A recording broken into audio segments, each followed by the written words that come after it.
अस्सलाम वालेकुम students, welcome to my YouTube channel Medicos the study of life. आज मेरा टॉपिक मैट्रिक क्लास के स्टूडेंट्स के लिए है। आज हम मैट्रिक क्लास का फर्स्ट चैप्टर जो है गैसेस एक्सचेंज, उसका टॉपिक जो है ब्रीथिंग और रेस्पिरेशन पढ़ेंगे।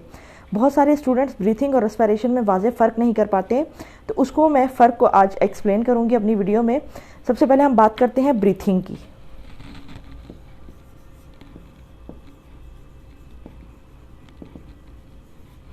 Breathing and respiration. ब्रीथिंग की बात करते हैं तो ब्रीथिंग क्या है? ब्रीथिंग कहा जाता है सांस लेने के अमल को।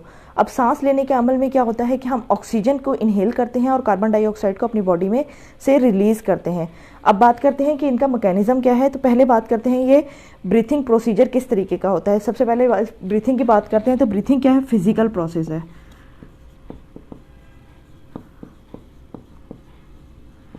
फिजिकल प्रोसेस में क्या होता है कि हम ऑक्सीजन को इनटेक करते हैं, अपनी बॉडी से CO2 को रिलीज़ करते हैं। जब यानी सिंपल इसमें क्या करते हैं, ऑक्सीजन को इनटेक करना होता है और कार्बन डाइऑक्साइड को जिस्म से बाहर निकालना होता है। अब जब बात करते हैं रेस्पिरेशन की, तो रेस्पिरेशन क्या है? रेस्पिरेशन केमिकल प्रोसेस है। केमिकल प्रोसेस कैसे है? इसमें हमारी जो है रेस्पिरेशन हमारी ऑक्सीजन के साथ रिएक्शन करती है। ऑक्सीजन जो है हमारे ग्लूकोज के साथ रिएक्शन करती है, जिसके नतीजे में हमारे पास कार्बन डाइऑक्साइड और वाटर बनता है। अब हम बात करते हैं ग्लूकोज की। C6H12O6 ये ग्लूकोज का फार्मूला है। जब ग्लूकोज जो है ऑक्सीजन के साथ रिएक्शन करेगा तो उसके नतीजे में CO2 प्लस H2O जो है वो रिलीज़ होगा। ये केमिकल प्रोसेस है रेस्पिरेशन का, जिसे हम सेलुलर रेस्पिरेशन भी कहा जाता है। सेलुलर रेस्पिरेशन क्या है, ये मैं अपनी नेक्स्ट वीडियो में आप लोगों को एक्सप्लेन करूंगी। सेलुलर रेस्पिरेशन क्या है? अभी हम सिंपल डिफरेंस की बात कर रहे हैं रेस्पिरेशन और ब्रीथिंग की। तो ब्रीथिंग में मैंने आपको बताया है कि फिजिकल प्रोसेस जो है वो ब्रीथिंग है और केमिकल प्रोसेस क्या है, वो रेस्पिरेशन है। दूसरी बात करते हैं कि इसमें क्या एनर्जी यूटिलाइज होती है। अब एनर्जी की बात करते हैं तो एनर्जी क्या है? जब ब्रीथिंग का अमल हो रहा होता है, ब्रीथिंग क्या है? सांस लेने का अमल होता है। तो इसमें हमारी कोई एनर्जी यूटिलाइज नहीं हो रही होती, एनर्जी इस्तेमाल नहीं हो रही होती। तो यहाँ पर कह सकते हैं हम लोग नॉट एनर्जी यूज। इसमें कोई एनर्जी जो है वो इस्तेमाल नहीं हो रही होती है। तो इसमें जो है वो एनर्जी नहीं हो रही होती। लेकिन रेस्पिरेशन ऐसा प्रोसेस होता है जिसमें जो नहीं है एनर्जी जो है वो रिलीज भी हो रही होती है, एनर्जी यूटिलाइज भी हो रही होती है। तो हम बात कर सकते हैं इसमें कि एनर्जी जो है वो रिलीज हो रही होती है।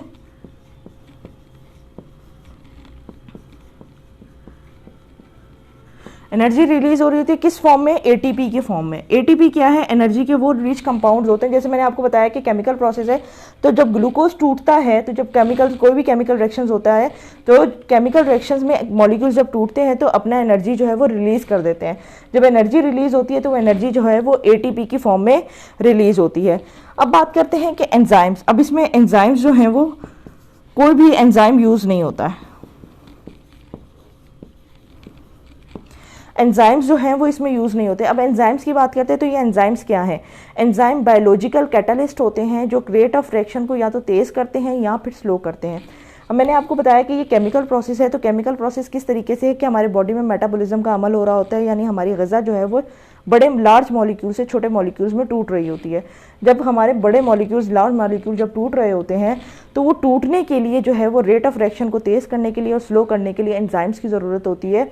तो ये एंजाइम जो है एज अ कैटलिस्ट के तौर पर रेस्पिरेशन में यूज़ हो रहे होते हैं। अब यहाँ पर जो है वो हम कह सकते हैं कि एंजाइम इसमें यूज़ हो रहे होते हैं। रेस्पिरेशन में क्या हो रहा होता है? एंजाइम यूज़ हो रहे होते हैं। इसमें एंजाइम्स जो हैं वो यूज़ हो रहे हैं। अब बात करते हैं कि ये ब्रीथिंग जो है वो कौन सा प्रोसेस है, या क्या तमाम इंसान या जानवर जो हैं वो एक तरह से ही ब्रीथिंग करते हैं? जी नहीं, ब्रीथिंग का प्रोसीजर जो है वो डिफरेंट तरीके से होता है डिफरेंट ऑर्गेनिजम्स में। डिफरेंट ऑर्गेनिजम्स में कैसे? अगर हम इस जो है वो स्पाइडर्स वगैरह की बात करते हैं तो इनमें बुक लंग्स मौजूद होते हैं जिसकी वजह से ये सांस लेते हैं। अगर हम मछलियों की बात करते हैं तो मछलियों में गिल्स मौजूद होते हैं, वो भी गिल्स के ज़रिए ब्रीथिंग करती हैं। तो इनमें जो है वो ब्रीथिंग, सांस लेने का अमल जो है इंसानों और दूसरे जानवरों से थोड़ा मुश्किल होता है। तो मोड ऑफ ब्रीथिंग जो है वो डिफरेंट होता है।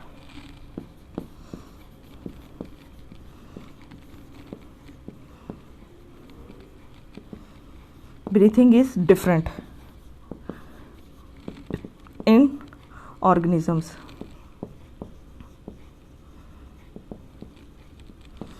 यहाँ पर मैंने आपको बताया मोड ऑफ ब्रीथिंग डिफरेंट होता है, लेकिन रेस्पिरेशन जो है वो तमाम ऑर्गेनिज्म में सेम होता है। यानी रेस्पिरेशन का अमल जब इंसान ही हो या जानवर हो कोई भी, वो ब्रीथिंग करने के बाद जो है उनका फूड ऑक्सीडाइज होता है, जिसके नतीजे में उनको एनर्जी मिलती है। तो ये अमल जो है वो रेस्पिरेशन जो है वो तमाम ऑर्गेनिज्म में सेम होता है। ऑर्गेनिजम्स में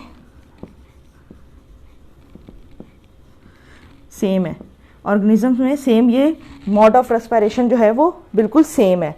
अब बात करते हैं क्या ये वॉलेंट्री और इनवॉलेंट्री है। हमारे पास ब्रीथिंग का जो है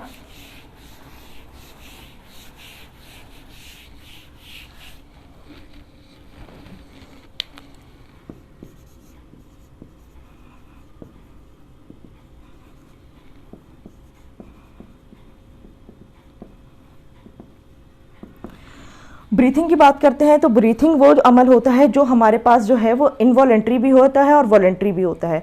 यानी इनवॉलेंट्री और वॉलेंट्री की बात करते हैं। इनवॉलेंट्री और वॉलेंट्री क्या है? वॉलेंट्री वो एक्शन होता है जो हमारे कंट्रोल में होता है, इनवॉलेंट्री वो एक्शन होता है जो हमारे कंट्रोल में नहीं होता है। ब्रीथिंग को हम रेस्पिरेशन में इस तरीके से ले सकते हैं कि सांस लेने का वो अमल होता है जिसको हम रोक भी सकते हैं और कंटिन्यू होता भी रहता है। इसको इनवॉलेंट्री प्लस वॉलेंट्री भी कह सकते हैं। वॉलेंट्री एक्शन है, इसमें सांस को रोक के भी हम लोग कर सकते हैं और इनहेल और एक्सेल और जो है वो सांस को जो है वो कंटिन्यू होता रहता है, हमारे कंट्रोल में है भी और नहीं भी। अब बात करते हैं रेस्पिरेशन की, तो रेस्पिरेशन जो है वो अमल होता है जो हमारे कंट्रोल में नहीं होता है, ये इनवॉलेंट्री एक्शन है।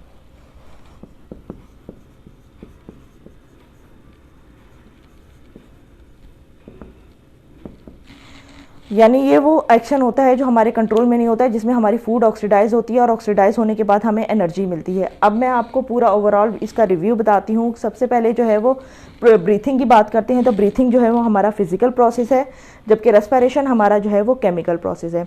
इसमें जो है ब्रीथिंग में एनर्जी रिलीज नहीं हो रही होती है, जबकि रेस्पिरेशन में हमारे जो है फूड ऑक्सीडाइज होने के बाद एनर्जी जो है हमें रिलीज मिल रही होती है, एटीपी के फॉर्म में मिल रही होती है। इसमें ब्रीथिंग में एंजाइम्स की इन्वॉल्वमेंट नहीं होती, एंजाइम्स इस्तेमाल नहीं होते, जबकि रेस्पिरेशन में जो है वो एंजाइम्स इन्वॉल्व होते हैं। अब बात करते हैं ब्रीथिंग के मोड ऑफ एक्शन की, तो मोड ऑफ एक्शन में डिफरेंट ऑर्गेनिजम्स में जो है वो ब्रीथिंग का प्रोसीजर डिफरेंट होता है। अब और रेस्पिरेशन में जो है वो तमाम ऑर्गेनिज्म का रेस्पिरेशन का प्रोसेस सेम होता है।